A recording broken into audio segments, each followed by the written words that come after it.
പൊതുവേ രാവിലെ എഴുന്നേൽക്കാൻ മടിയാണ്. വീട്ടിലാണെങ്കിൽ പിന്നെ അത് പറയേണ്ട ആവശ്യമില്ല കേട്ടോ, നല്ല മടിയായിരുന്നു. പക്ഷേ ഇന്ന് രാവിലെ എഴുന്നേൽക്കാൻ എനിക്ക് ഭയങ്കര സന്തോഷമായിരുന്നു.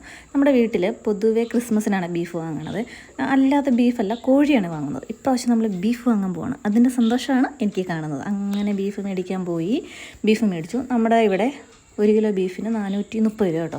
തിരിച്ച് വരുന്ന വഴിക്ക് പെട്രോളും അടിച്ച് വരുന്ന വഴിക്ക് ഒരു പട്ടിക്കുട്ടിയൊക്കെ ഉണ്ട്, അതിൻ്റെയും വീഡിയോ എടുത്തിട്ട് നമ്മൾ പാല് മേടിക്കാൻ പോകണം. ഈ പാല് മേടിക്കാൻ പോകുന്ന സ്ഥലത്ത് ഒരു സാധനം കണ്ടു, തൊണ്ടി എന്നാണ് ഇതിന് പറഞ്ഞത് കേട്ടോ, തൊണ്ടിക്ക. അതെന്തിനാണെന്ന് എനിക്കറിയില്ല, കണ്ടോ ഞാൻ സൂം ചെയ്ത് കാണിച്ചു തരാം. അങ്ങനെ തൊണ്ടിക്ക കണ്ടു.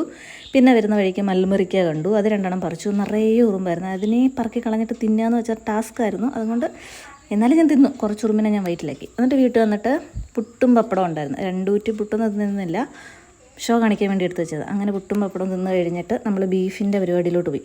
എന്നാലും പുട്ടും പപ്പടം ഇഷ്ടമുള്ളവർ എത്ര പേരുണ്ട്? എനിക്ക് പപ്പടം പൊതുവേ ഇഷ്ടമല്ല, എന്നാലും ഉള്ള സാധനം നമ്മൾ കഴിക്കണമല്ലോ. കൂട്ടത്തിൽ ചായ ഉണ്ടായിരുന്നു, പറയാൻ മറന്നുപോയി. അങ്ങനെ പുട്ടും പപ്പടവും ചായയും കുടിച്ചിട്ട് നമ്മൾ ബീഫിൻ്റെ പരിപാടിയിലോട്ട് കിടന്നു. ബീഫ് ഉണ്ടായിരുന്നു, പിന്നെ സെപ്പറേറ്റ് ലിവർ വാങ്ങിയിട്ടുണ്ടായിരുന്നു. എനിക്ക് ഈ ഇടവിട്ട് ഭയങ്കര ഇഷ്ടമാണ് ലിവർ കേട്ടോ. അങ്ങനെ അതിൻ്റെ പരിപാടിയൊക്കെ അമ്മ നോക്കുന്ന സമയത്ത് ഞാൻ അടുത്തിരുന്ന് വീഡിയോ ഒക്കെ എടുത്തു. പിന്നെ നമ്മൾ നേരെ പോയത് മത്തേല പറിക്കും. മത്തേല തോരൻ ഇഷ്ടമുള്ളവർ എത്ര പേരുണ്ടെന്ന് പറഞ്ഞു കേട്ടോ. അങ്ങനെ മത്തേല പറിച്ചു.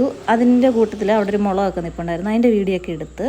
അത് കഴിഞ്ഞിട്ട് ഇന്നലെ ഒരു ചക്ക കൊണ്ടുവന്നിട്ടുണ്ടായിരുന്നേ. അപ്പോൾ ഇനി നമ്മുടെ വീട്ടിലെപ്പോഴും ചക്കക്കുരുക്കറി തോരനൊക്കെ ആയിരിക്കും. അപ്പം ചക്കക്കുരു ഇങ്ങനെ ചിരണ്ടുന്ന സമയത്ത് സീരിയലൊക്കെ വെച്ച് കണ്ട് അതൊക്കെ കഴിഞ്ഞിട്ട് ഉച്ചയ്ക്കത്തോട് ഭയങ്കര കുശാലായിരുന്നു കേട്ടോ. ഊണെന്ന് വെച്ചാൽ എൻ്റെ അമ്മ ഒന്നും പറയാനില്ല, ഒന്നും പറയാനില്ല. എന്തൊക്കെയാണെന്ന് ഞാൻ കാണിച്ചു തരാം. ചക്കക്കുരു മെഴുക്കുവരട്ടി ഉണ്ടായിരുന്നു, നമ്മുടെ മത്തേലത്തോരൻ ഉണ്ടായിരുന്നു, ലിവർ ഫ്രൈ ഉണ്ടായിരുന്നു, അത് ഞാൻ വെച്ചതാണ്, പ്രത്യേകം എടുത്ത് പറയാം. പിന്നെ ബീഫ് കറി, അതെല്ലാം കൂടെ കഴിച്ചപ്പോഴത്തേന് വയറ് നിറഞ്ഞ് പണ്ടാരം അടങ്ങി. എനിക്ക് നല്ല ക്ഷീണമായിരുന്നു, ഞാൻ ഉറങ്ങിപ്പോയി. പിന്നെ കണ്ണു തുറന്ന് നോക്കിയപ്പോൾ നല്ല മഴ, കൂട്ടത്തിൽ കറണ്ടും ഇല്ല. പിന്നെയും വീഡിയോ ഒന്നും എടുക്കാൻ പറ്റത്തില്ല. അപ്പോൾ നമുക്ക് അടുത്ത വീഡിയോ കാണാം. ടാറ്റാ.